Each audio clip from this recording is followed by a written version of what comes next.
اظن انا عملت اللي عليا يا ابراهيم. عملت ايه؟ تقول لي ابعت لك الصرفيه كلها وتبعت لي نصها؟ انت عارف معناته ايه ان انا ابعت لك حصه الكيماوي كلها الشهر ده؟ معناته ان الفلاحين يتحرموا منها. طب اتجهز على الشهر الجاي وزود لي المطلوب شويه. من عينيا يا سيدي، ابقى انت بس بتمن اللي وصل لك. صباح الخير يا ابو الحاج. اهلا، صباح النور يا ابو صلاح. اقعد يا ابني. الف شكر يا ابو الحاج. انا جاي لك في موضوع كده يعني. موضوع خير ان شاء الله. خير يا ابو الحاج. ولا خلف دور شاي هنا يلا. الشاي عندنا يا خالف. ايه يا صلاح افندي، انت نازل عليا يا جدع. كلك واجب يا ابو الحاج. خير يا ابني. خير ان شاء الله يا ابو الحاج. خير. مالك يا صلاح افندي؟ مالك مرتبك كده وعمال تفرك في ايديك زي ما تكون الدنيا ساعه؟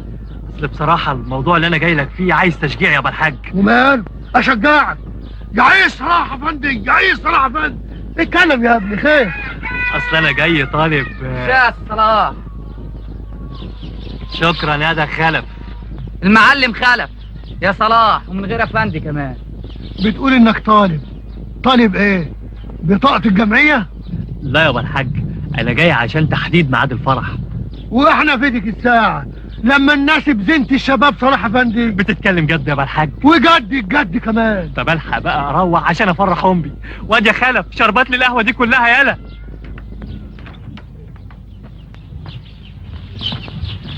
انت فرحت فلوس كاتب الجمعيه؟ ايوه يا بيه. طب هات دفتر حسابات الجمعيه وتعال معايا. ليه يا بيه؟ فين دفتر حسابات الجمعيه؟ مش هنا يا بيه. وليه مش في الجمعيه؟ بخاف يتسرق ساعات البيه. ليه؟